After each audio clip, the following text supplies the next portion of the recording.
My name is Richard Crawford, and I built my career on representing luxury brands around the world. And in doing so, I've had the privilege of having some truly out-of-the-ordinary experiences. But at what cost? It's getting harder and harder to blindly ignore the impact our extravagant lifestyle is having on the planet and its people. So I've decided to investigate whether there really is a sustainable way to visit the wonders of the world but still have extraordinary luxury. Can I have globe-trotting adventures without leaving a significant footprint? Well, let's find out. And by using the basic principles that define ecotourism, which are minimal impact, sustainability, social responsibility, and of course, let's not forget overall guest experience, I will rate my travels around the planet to see if we really can make a difference. This time, we're off to Greece, but not the Greece you might expect.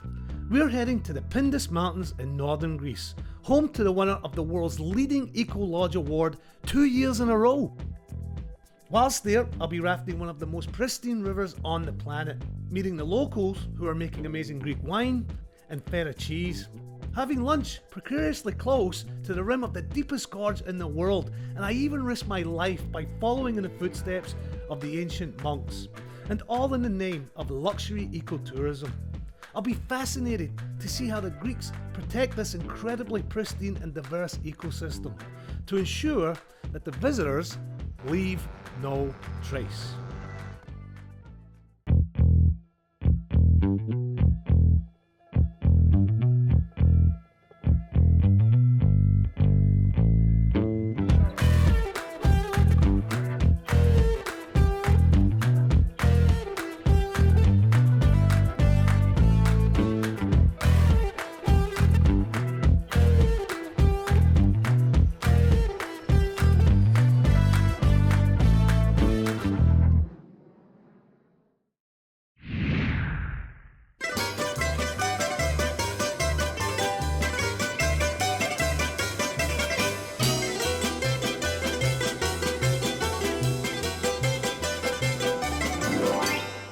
So here we are in Greece, and our journey begins right here in Athens. Now, when you think of Greece, you think of ancient ruins, you think of beach resorts and tiny little islands. And you can be forgiven for thinking that we're actually here to cover the eco-credentials of one of those little islands, but we're not. So why are we here? Well, a little hint lies in these water bottles. And in fact, this is two of Greece's biggest competing brands when it comes to bottled water, and they both bottle the water in the famed region of Zagori, up in the northern part of Greece. What else is that part famous for? Well, it just so happens the World Traveller Eco Lodge of the Year 2017 is there. Now, these ruins have been here for 2,500 years and they're not going anywhere. So, let's buckle in and head for the hills.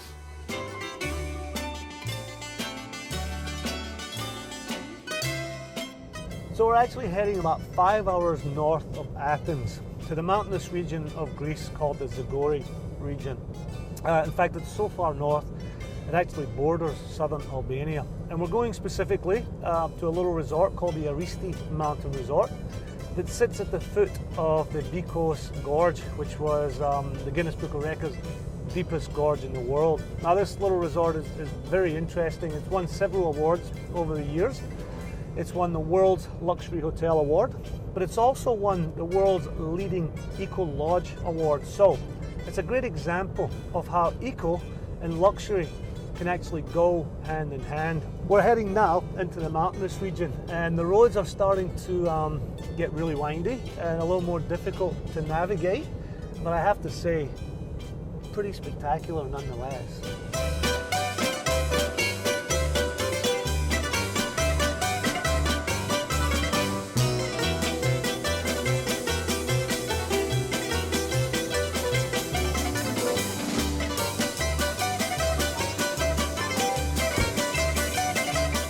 Well, this looks like it, the Aristi Mountain Resort, and if the landscape I just drove through is anything to go by, this is going to be an amazing few days.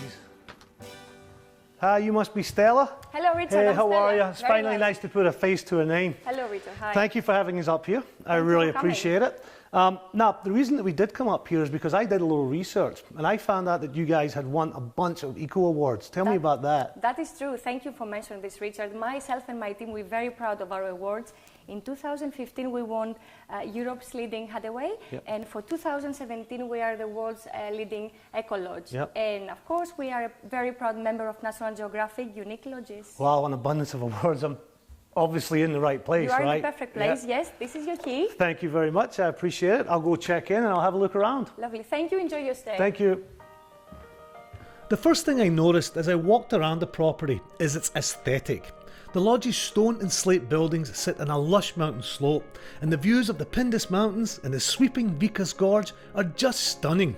At first glance, the accommodations appear to be village homes, linked by a network of winding paths and enchanting stairwells, but I get the feeling that the quaint outsides hide the luxury within. I tracked down the owner and builder of the resort, Vasily Losofidis, to have a chat about his vision and the inspiration for the property. So the hotel is here because I have been here in the area 30 years ago. I came here climbing, trekking with friends. At that time it was an area that was very remote from the big cities where we came from here. And we've realized after 3-4 visits that this is the best mountainous place in Greece. Very interesting nature, very good paths to walk, clean waters. So we came again and again.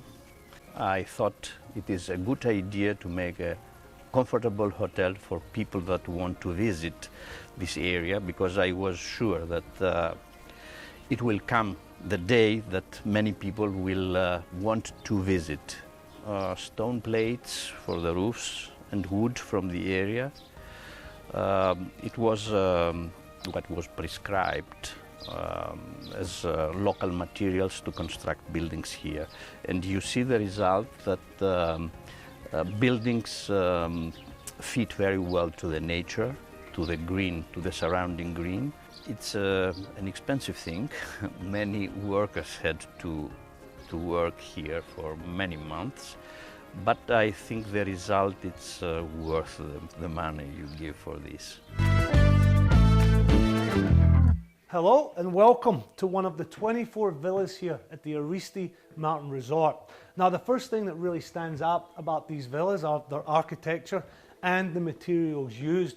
For example, all of these limestone bricks sourced locally, and what's fascinating, every single one of them was handcrafted, hand cut. Now, I really like the high ceilings. I like the natural wood look up there. And on the floor, we have the rubello wood, which is also sourced locally. Another nice little touch that I like here is that all of the windows have these little shutters, which are very traditional. What I really like most about the place is its simplicity. It's open, it's uncluttered, it is luxurious, but it's still very simple. And the bathroom kind of follows suit. All the materials are local, the tile, the stone, all limestone, and again, just very, very simplistic.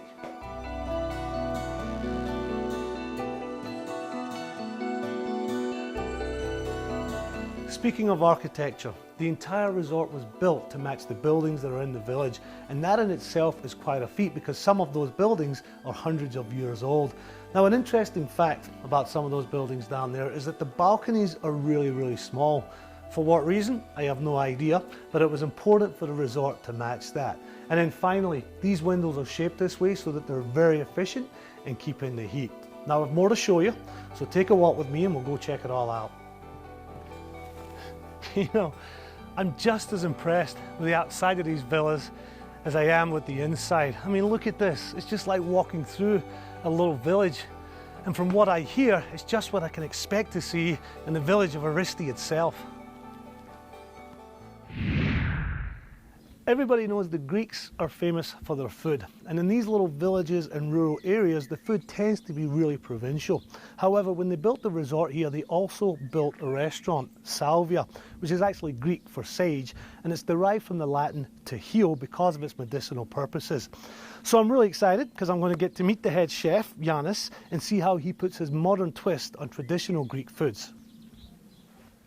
Oh, wow, this is beautiful. Very impressive. Chef? Hello. Hey, how are you, man? I'm Richard. Nice to meet you. you. Thanks for having us here. This is a beautiful restaurant. Tell me a little bit about the philosophy behind the food that you cook here. Our philosophy here in Salvia is to cook traditional Greek recipes with a modern twist. A little bit of a modern twist, right? And where are you getting all of your products from? All the products is from here, from the area. It's all sourced locally? Locally, Yeah, yes. yeah, yeah. Yes. And in fact, we have our farm. You guys have your own farm here? Yes. Can I go check it out? Absolutely. Cool, let's go. So chef, this is it. This is the restaurant's organic garden, the Yes. one that ultimately supplies the kitchen and then goes onto the guest plate. So what are you growing out here? Here we have spinach, Yep. some salads, local herbs. Yep, a little bit of aubergine right there too. Yes. So I tell you what, if every garden had this view, it might quickly become my favourite pastime. Now I know that some plants and vegetables prefer a much warmer climate. Yes. So you guys have ultimately built this greenhouse, right? So what kind of plants and vegetables do we actually have in here? Here we have our tomatoes, Yep. cucumbers, Yep. some salad also. Yep, and I see a little some bit of peppers over there. yes, Yeah. of Now, course. given the fact that we have all this wonderful fresh produce, do you think you could actually teach me how to cook something with all of Yes, this? of course, why not? What's your favorite dish? I think trout Trout? from local river. Oh, you get the trout from the river? Yes. Well, you're in luck. My middle name is Fly Fisherman. Oh. So I'll be back in 2 minutes with the freshest Okay. fish. A big trout, right? Okay. I'll be right back. Look, if truth be known, I actually lied to Chef. I know nothing about fly fishing. In fact, I know as much about fly fishing as I do the Greek language, and I'm embarrassed to say I don't even know the words for yes or no in the Greek language. But fortunately, I'm here with a professional, Panthesis, who's going to teach me how to fly fish, who incidentally tells me that Panthesis was the Greek god of fly fishing. Is that right? Yeah. Yeah, well, kinda, good. yes. Look, I'm here to catch my dinner, so give me all the Okay. information that I need. Okay, let's give it a try. Now, do you fish right-handed, left-handed? What's Yes, I'm right-handed. I'm right-handed, so you hold the rod with your right hand. Yes, you hold the rod in the right hand. All and right. I'll show you how we cast. Okay. Assuming that I haven't gotten this all tied up and around. I think I'm all ready. It's okay. No, I had it right. Yeah, it's in the other side. Now I hooked myself. Seriously, I Really? thought, yeah. Oh. So as you can That's see, okay. your work is cut out for you today. Just Okay. I caught something. At least I caught something. So I just So, just so I let a little loose. yes, but first of all, we have to let some line So I get some Go line. on. Yeah. go off. So, hey, while you're out there, will you grab me a fish? This fly fishing's easy, man. You just send in the guy to go get it for you. You know, fly fishing's a lot of fun. It can be very relaxing, but sometimes it's not the quickest way to catch your meal, and I'm pretty hungry. Unfortunately, these rivers are sometimes overfished by both the locals and the tourists, which is not very sustainable. But they are introducing a catch and release program, so that's helping matters. Now today I'm so sustainable that I am on the no catch at all program, so I don't even have to catch and put them back. But that doesn't really help me when it comes to chefs. What does, however, is this bad boy that I picked up at a nearby sustainable trout farm. Now, we're gonna go back and cook this, but please, no words to chef. All right, chef, so Hello. you asked for a fish. Yes. I went for a fish, and I brought you back a fish, fresh from the river. It's in a plastic bag. Yeah, let's not get bogged down in the details. It's a long story. So, how are we actually going to cook this fish? So we cook the trout in a dead dough. A dead dough, what's a dead dough? The dough, it's like to cook the trout in a clay. In a clay. We put some herbs in a dough. Yep, okay. And after we cook the trout inside. Okay, so you don't actually eat the dough, you just discard it, so that's why it's a dead dough. Yes. Makes sense. So let's make some of this. Show me how I do it. Okay, Put me to work. We have to cut the herbs. Cut the herbs, okay. I would keep your fingers out the way. Mine's I see this on TV a lot. Is that anywhere close? And this is to make the dead dough. Yes. Just knead it all in, like I know what I'm doing. Yes. Okay. Okay. I think half of it's on my fingers. So now we actually flatten the dough out, eh? Yes. Okay. All right. Like that. Yep. With some salt. Hold on. We gotta Have to put in the. Right, we'll take it over. Let's go. And here we go, chef. Big moment. Let's get it in the. Let's get it in the oven. Yes. There we go. Bye, little guy. Oh, bye. So you're saying 14 minutes, eh? Yes. Perfect. Let's go get it to the table and taste it. So here we are. Oh wow, yeah. Look at that. That's a beautiful piece of white fish right there. Ah. Put some olive oil first. Course. Yes, and some And a little bit of lemon zest. lemon zest. Oh wow, that's really good. Good. This is going to be absolutely perfect for my picnic tomorrow. So this sign on the wall here might be small, but what it represents is pretty big. About 4 years ago, the owner of the hotel, Vasilis, created Zen, the Zagori Excellence Network, and he brought together business owners in this area in the fields of accommodation, food, and experiences. Now, these businesses were literally owned by villagers, and they just didn't have the wherewithal, the business experience, or the resources to appeal to a global market. So in essence, the sum was greater than the parts. So I thought today I would go out there and pay a little patronage to some of these businesses. Needless to say, I've really been enjoying the wine for the last several evenings with dinner. And one of the local producers that supplies to the restaurant is here at Domingo Navas. So I thought I'd come by and meet Thomas, the winemaker, and find out why this region is so good for producing wines. Looking forward to that. Hey Thomas, how are you? Hi Richard, welcome to our winery. Thank you very much. Thank you. I have to say, I've really been enjoying your wines during my stay here. Thank you very much. Do you want we start seeing our vineyards? Yeah, let's go see where it all begins. Okay, let's go. Perfect.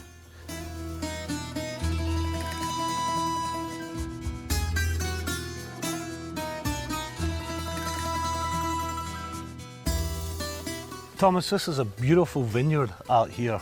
How big is it? It's about 3 hectares, and I think it's the biggest one in this region. Oh, it is. So what's typically would be the size of a vineyard in this region? I think it's about half an hectare maximum. Oh, so significantly bigger. Yeah. And what kind of varietal is growing here? Yeah, so here we have 2 indigenous grape varieties. Yeah. Really Greek varieties, called the white one is the Bina grape variety, and the other one is called Vlachiko, and it's a red grape variety. Yeah. And why does that grape grow here specifically? The soil, Yeah. limestone, a lot course, of limestone. The altitude, about 700 meters. Right. And also the climate.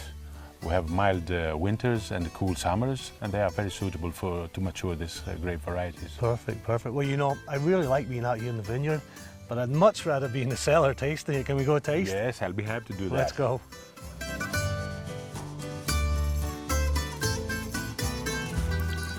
You know, I have to say, Thomas, this is not the colour that I expected to see coming out of the bottle. Why do we have this kind of orangey tint?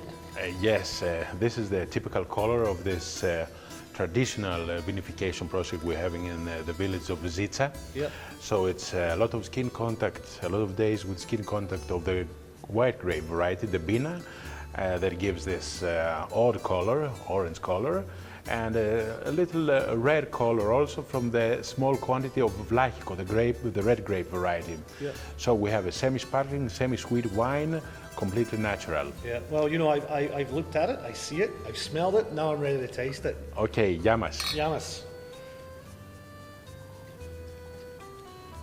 Oh, wow, that's sweet, that's delicious. I have a sweet tooth, so you know it's delicious to me. But you know what? Something's missing, and I can't. I know what it is. I can't have a little bit of wine without some good cheese. Do you know anywhere around here I get some good Now cheese? you mentioned that. Yep. We have a special feta cheese here in our region. From fresh sheep milk from our mountains. See, that would be perfect. Well, Yeah, I guess indeed. it's time to go see where we can get some cheese. Yeah. Cheers. Cheers. Cheers. I had no idea before I came here that this place was actually famous for feta cheese. Now, feta cheese is actually a protected designation of origin product, very much like champagne. Champagne is just a sparkling wine, but it has to come from the Champagne region in order to be champagne. Well, feta cheese has to be made a special way, and it has to be made in certain areas of Greece. Now, just to give you a little bit of a history lesson, cheese has been made around here for about 800 years before Christ. And for you literates out there, the first mention of technology to make sheep's cheese was mentioned in Homer's Odyssey. The first mention of feta cheese itself was actually during the Byzantine Empire. Now, I like a nice piece of feta cheese, and it looks like my first step today in making it is turning around, catching one of those sheep and milking it. Here, sheepy, sheepy! Here you go, sheep, sheep! Here you go!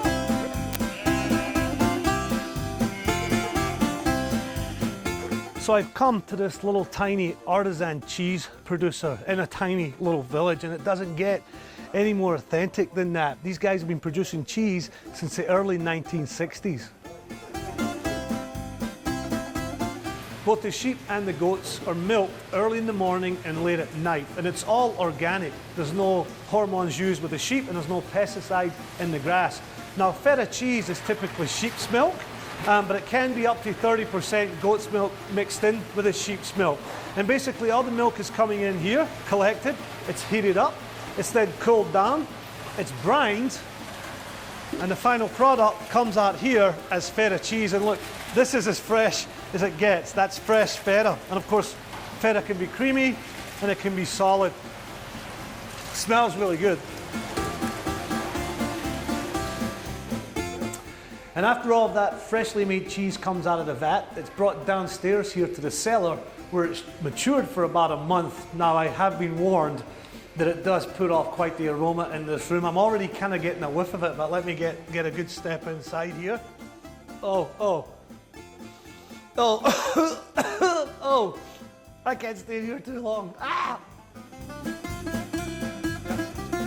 So here it is, the final product. And I mentioned earlier that this little cheese factory makes two cheeses, the Graviera, which is the hard cheese, and of course, world famous feta, which is a little softer. Now, it was really neat to watch such a small artisan operation, and I asked where these cheeses would end up. I thought maybe, they'll go to America and go all over the world, but they said no, this is just for the local market, which is really, really cool to see, and of course, very, very fresh and ready to eat. Speaking of which, I think I'm going to go taste some. So here I am with Vasilis, the actual cheese maker, and here's the final product, all packaged. And just to reiterate, completely organic from start to finish. And in front of us, we have some of the fresh cheese from today. We have a cream goat cheese, we have a little bit of feta, we have the Graviera, and straight off the frying pan, today's Graviera fried, which looks delicious, but I'm going to try a little bit of the actual feta. Oh yeah. Creamy, a little bit of a salty aspect to it. It's amazing. You do like cheese, right? Yes. Oh, good. Just making sure. Now, I could have gone to any one of the restaurants around here, any one of the quaint, beautiful little restaurants, but I thought, why do that when I can actually come up to where this place is actually famous for, the Vikos Gorge, the Guinness Book of Records deepest gorge in the world. And it's absolutely gorgeous. I have a lot of food here. I promise not to gorge myself. I know that was a little cheesy, but don't whine about it. I know, it gets worse. Cheers.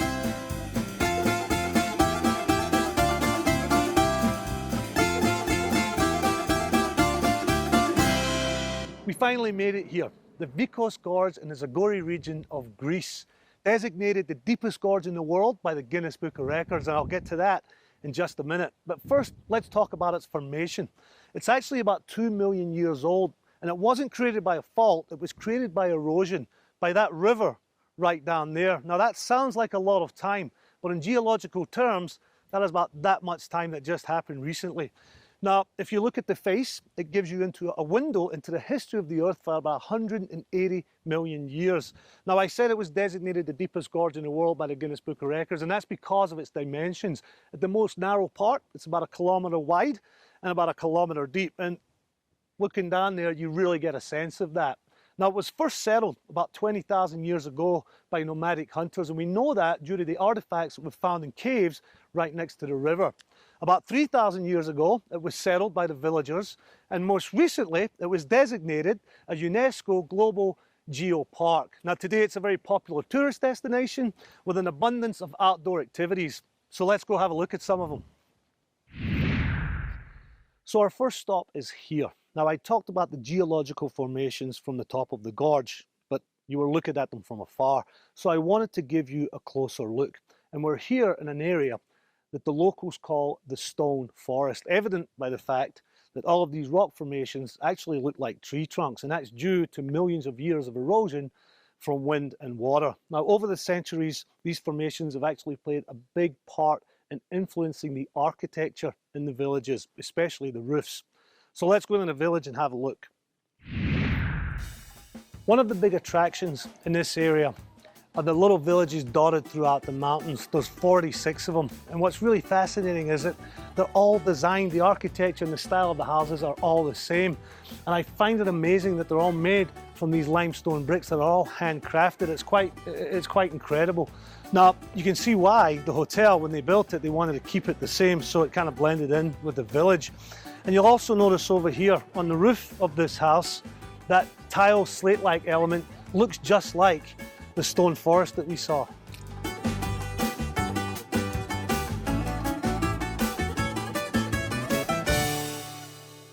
Each of the 46 villages are tourist attractions in their own rights, and each has its own character and appeal.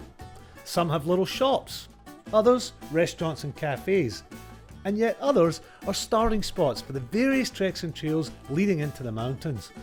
But they all have their beautiful architecture and relaxed atmosphere in common. And it's nice just to spend an afternoon with the locals, sitting outside the taverna, watching the world go by. I even got a chance to show some of the future Greek champions how the Scots play soccer. And I don't think they were too impressed. Many of the places we visit around the world are forced to go to great lengths to provide good, clean drinking water, whether it's desalination plants, recycling or chlorination. Now, fortunately for the people at the Aristi Mountain Resort, they have an access to an abundance of clean water, and that's partly due to the fact that they're right next to the Voida-Matis River. This is absolutely the most beautiful, cleanest, purest water I've ever seen in my life. Now, part of the reason for that is that this is actually one of the shortest rivers in Greece, and for a majority of the length of the river, it runs through a national park, so there's no human pollution. Now, the water itself starts as melted snow up on the caves, and then filtered through the limestone rock and eventually down to the limestone riverbed, which is why the water is so clear. And those little tiny mineral specks in the water are what gives it this incredible blue hue. Now, people come from miles around to hike this area, and one of the excursions that's offered is a river walk. And that's not just walking next to the river, you actually get in the river. And I'm told at this time of year, it's about 40 degrees Fahrenheit, and that's a little cold for my old bones. So today, I'm actually going to get in a raft and enjoy it. I just hope I don't fall out of it.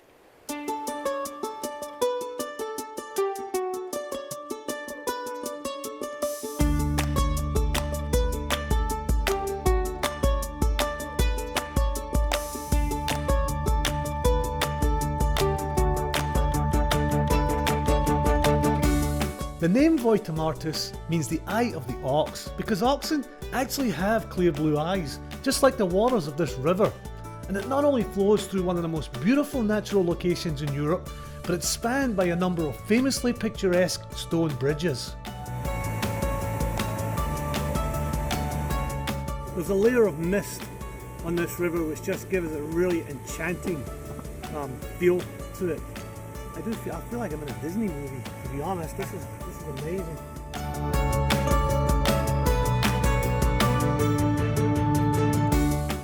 you know, I still cannot get away with how pristine these waters are. Now, I didn't fall in, but there was many times that I actually wanted to. Of course, if I did that, I'd end up polluting the water because I am a little stinky, to say the least. But what better way to enjoy the river than gently floating down in a raft?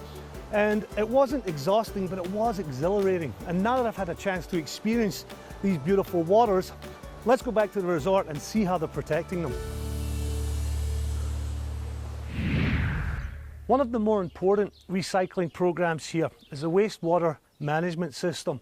Now, unlike most places around the world who find it difficult to find a clean source of water, there's an abundance of that around here, and that's not the problem. The problem is making sure that the water that you take out of the environment goes back in just as clean as when it came out. Now, the biggest pushback that the resort had when it was being built from the locals was wastewater management. And Vasily, the hotelier, is in actual fact by trade a civil engineer, and even better, he specialised in wastewater management. So he built a three-tier system here. The first phase is solid waste removal, the second phase is a biotreatment, and the third phase is in here, filtration. Now this, I know, doesn't look like much, but about 2/3 of this system is underground in order to have minimal impact visually on this whole area. And all of the water that comes through here and is filtered is actually reused and recycled on the property. Another thing that this area is famous for is its stone bridges. In fact, there are 108 of them still intact, and some of them as old as 300 years old, like this one behind me. Now, these bridges were very important historically because it was part of the trade routes between all the little villages in this region. And when these rivers and streams would flood, these bridges kept the lines of communication open. Now, the bridges are all made of stones directly from the area, and the cement that holds them together and gives them their strength is made out of sand, egg whites, hair from goats, hair from horses. You know, these guys were pretty much ahead of the time. This bridge is technically 100% organic.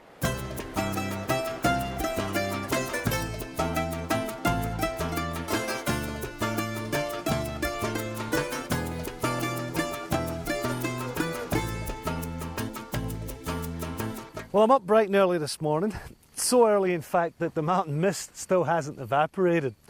You know, when I was on top of the gorge the other day, it was pretty spectacular. I mean, we were about 1 kilometre up and I was looking into it, and quite exhilarating actually, but I felt that it just wasn't high enough. So I've arranged today to come up and get on a microlight and fly over it at a slightly higher elevation.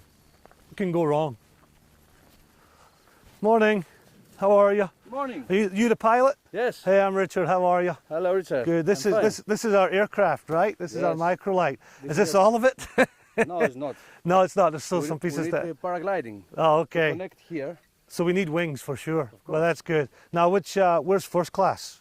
Up First here? class for you is back there. Oh. Well, this should be fun. So Okay, we're going to get. Yes, Would sir. you like to help me because I have a pain in my back here? I got to help you start it up. Yes. Sure. How do I do that? Oh, well, yeah. Just pull this one. Yeah, I'm used to this. I fly American Airlines. Here we go. Put the foot there. Both hands. Both hands. Let's go. Ah, more strong. More strong. Yeah.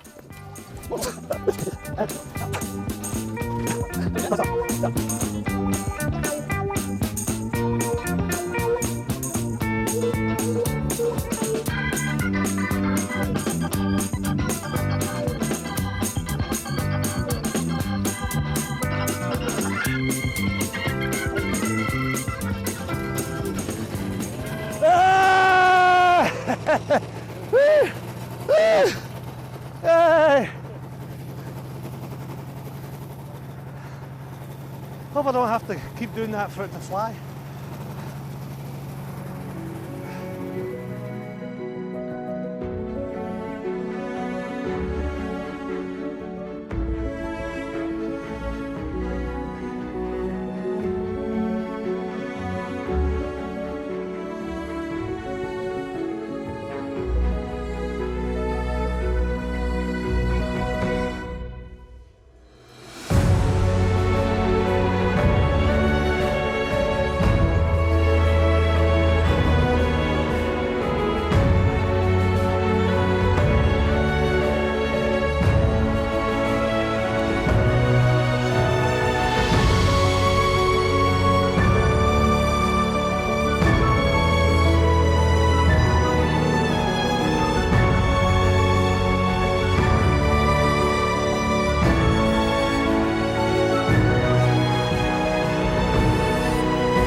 Thanks, man.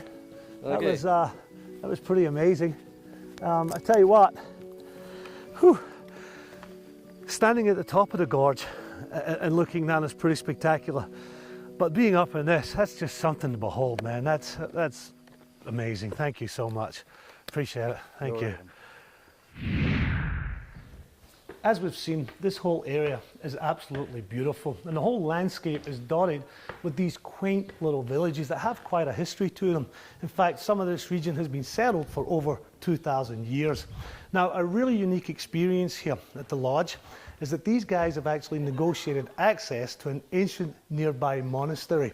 And the only way to get into an ancient monastery is with an ancient key. And Stella here has foolishly agreed to hand me the ancient box. There you are. Thank you very much. With the ancient key to the ancient monastery. Woohoo! Let's go.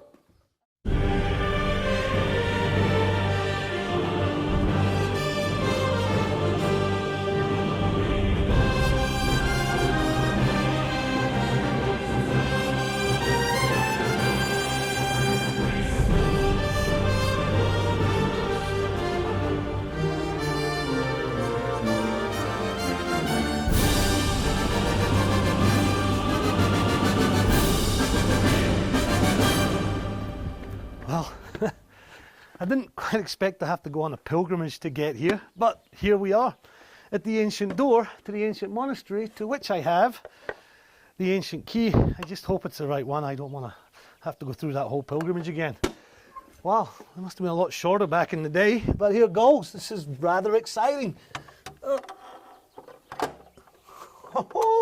what are we going to find? I'm really excited about this. It works. It was the right key. Oh, it squeaked right on cue. Oh, I forgot to ask if this place was actually haunted. I'll go ahead and hold on to the ancient key just in case the ancient door closes behind me and I become an ancient relic.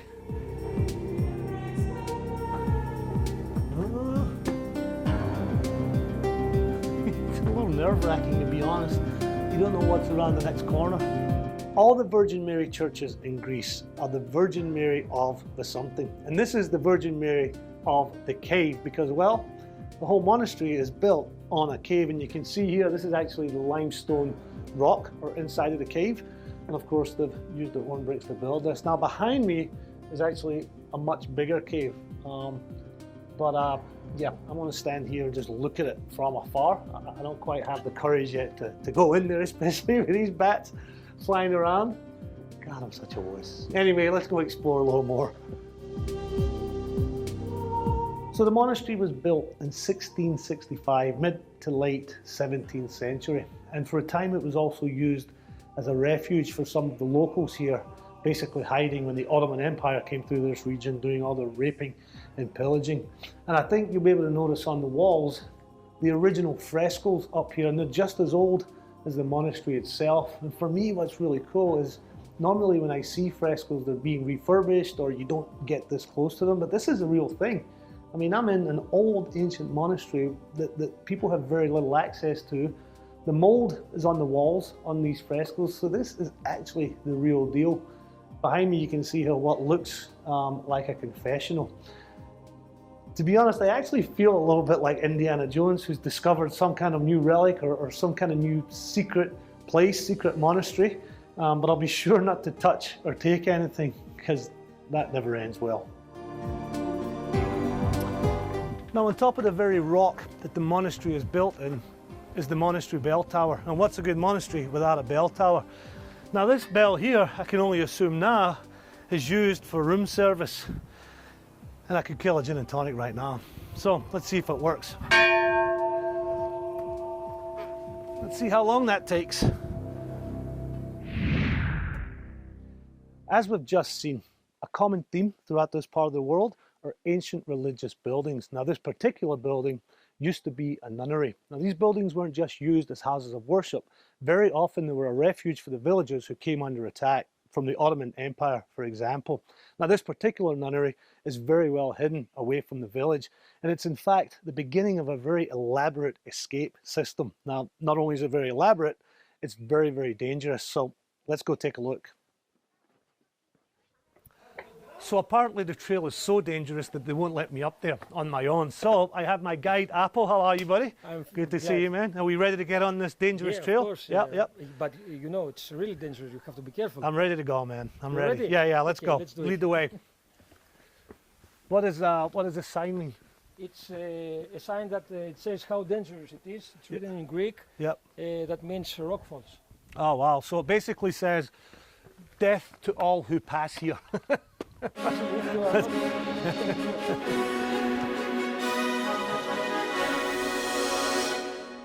Oh, wow. I can see why this is an escape route that would help save people's lives. I don't imagine anybody wants to follow anybody up here.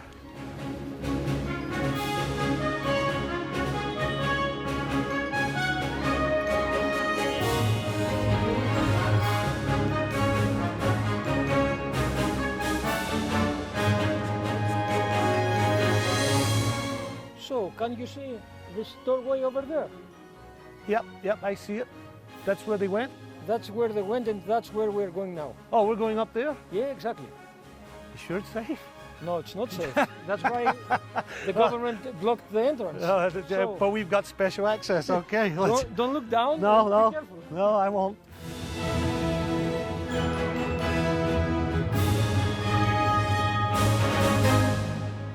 So the first line of defense is the monastery itself and the fact that it's pretty well hidden. The second line of defense is this single track that's been carved out for one person at a time into the side of the mountain.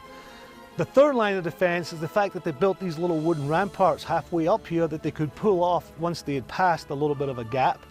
And the very last line of defense is this gatehouse that they've actually built right out to the side, so you wouldn't want to go around it. Trust me, it's a sheer drop. I'll have a look over there. You wouldn't want to go around it at all. And if you did finally get through the little door that's provided here for one person at a time, there's probably a bunch of people on the other side will just grab you and throw you over the edge anyway.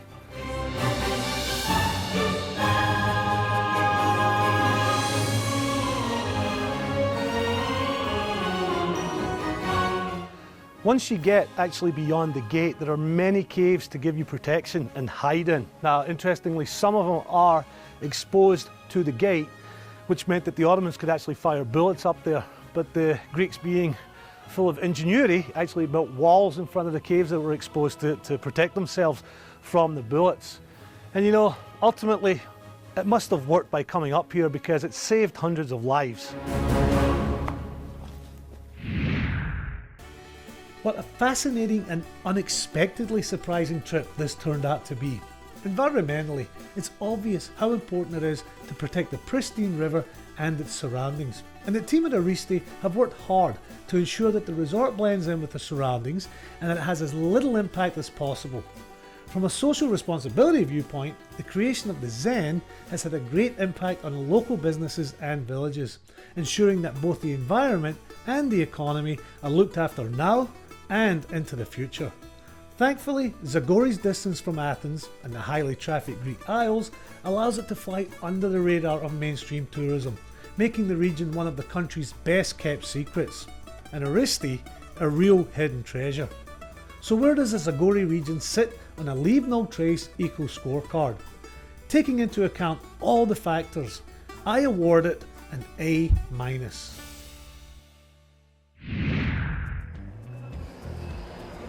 Well, unfortunately, it's time to go home. You know, when I first told people I was coming to the Zagori region of Greece, they promised me it would completely change my perception of Greece.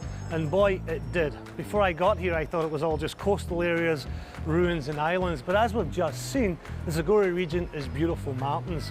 And you know, when I was standing on top of that gorge and I was getting a glimpse into 2 million years of Earth's history, I realized how fragile it was.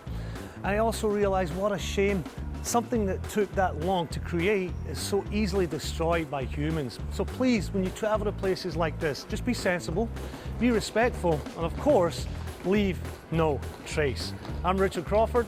Until next time.